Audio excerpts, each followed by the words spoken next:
आज बड़ी प्रसन्नता का विषय है कि यहाँ नवलखा महल में हमारे मध्य राजस्थान सरकार की विधि सचिव श्रीमती अनुपमा बिचलानी जी आई हैं और उन्होंने यहाँ के जो प्रकल्प हैं उन सबको देखा है। अभी हम उनसे जानना चाहेंगे कि उनको कैसा लगा, कृपया बताएं। नमस्कार जी। सर्वप्रथम तो मैं आपको आभार व्यक्त करना चाहती हूँ कि मुझे इतना सुंदर स्थल देखने का अवसर प्राप्त हुआ और मैं जितना देखती गई उतना ही अद्भुत और अचंभित रूप से मैंने देखा कि भारतीय संस्कृति का और भारतीय इतिहास का जिस प्रकार से समावेश किया गया है कि एक ही जगह हमें बहुत सारी चीज़ें, बहुत सारे ज्ञानवर्धक बातें सीखने को मिलती हैं। जी। जैसे मैंने यहाँ 16 संस्कार भित्ति देखी। जी जी।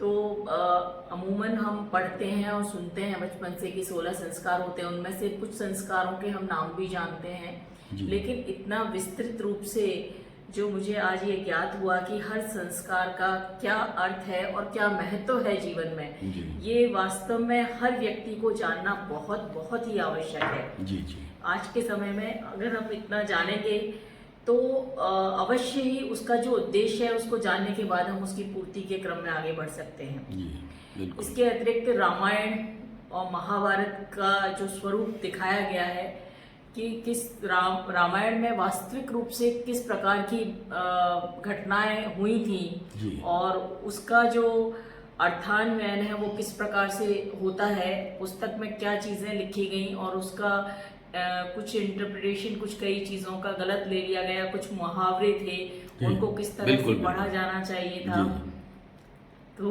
वो बहुत ही सुंदर तरीके से समझाया गया, बताया गया और निश्चित रूप से बहुत ही तार्किक भी था, जिससे ये भी लगता है कि बहुत साइंटिफिक तरीका है, बहुत वैज्ञानिक तरीका है उसका पूरा उनको व्यक्त करने का, और उसमें जो सीखने योग्य बातें हैं वो भी बहुत ज़्यादा हैं। इसी प्रकार महाभारत काल का जो है कृष्ण का जो वर्णन था, वो किस प्रकार के योद्धा थे, किस प्रकार के तपस्वी थे और उनके जीवन से हमें क्या सीखना चाहिए, तो ये सारी बातें हैं।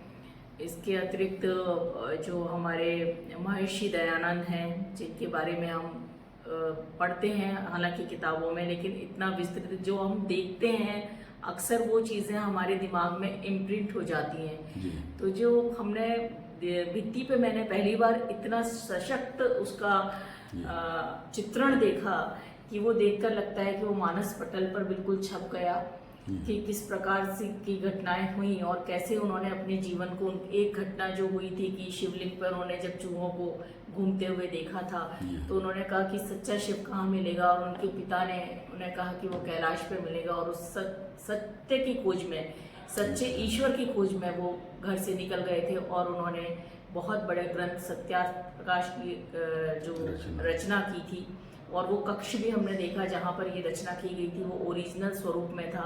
मैं देख देख के हैरान थी, उसे छूने मात्र से मेरे अंदर एक बड़ी हलचल सी महसूस हुई कि हम आज उस पवित्र और पुण्य धरती पर खड़े हैं। ये हमें सौभाग्य प्राप्त हुआ है कि जहाँ पर कि सत्याप्रकाश जैसे ग्रंथ की रचना हुई और जहाँ पर महर्षि दयानंद जैसे विद्वान और बड़े ऋषि विराजमान हुए थे। इसी प्रकार से जो मात्र बच्चे का जो संस्कार होते हैं, उनके आपस का जो कनेक्शन होता है, उसको दर्शाती हुई भी बहुत सारी पिक्चर्स हमने देखी, एक वीडियो क्लिप्स हमने देखी, और जिसमें पूरा स्वतंत्रता संग्राम को की घटनाएं जितनी भी थी उनको दर्शाया गया था। उन्हें उसे देखकर आंखों में आंसू आ गए, मतलब इतना भावुक था और हृदय को छूने वाला था, और हर बच्चों के लिए, बड़ों के लिए, सबके लिए बहुत ही ज्ञानवर्धक था। तो इन टोटो अगर मैं कहूँ और सब चीज़ों को मिलाकर मैं कहूँ तो ये अद्वितीय है, अद्भुत है, और निश्चित रूप से सबको ये देखना चाहिए और जितना हो सके इसको हमको आगे भी बढ़ाना चाहिए। और इस कार्य के लिए मैं सबसे पहले यहाँ ईश्वर को धन्यवाद देती हूँ कि इतना सुंदर कार्य हुआ है, और यहाँ पे जो अध्यक्ष हैं इसके जो सारा कुछ संभालते हैं श्रीमान अशोक आर्य जी, आपका भी बहुत बहुत अभिनंदन है और आपको बहुत आभार है कि इतनी सुंदर निर्माण आपने किया है। और ये देखकर मुझे बहुत, मेरे मन को बहुत बहुत अधिक प्रसन्नता है। बहुत अधिक धन्यवाद, आभार जी, बहुत धन्यवाद। और आपसे ये भी हम कहना चाहेंगे कि आप राजस्थान सरकार में एक बड़े ओहदे पर विराजमान हैं।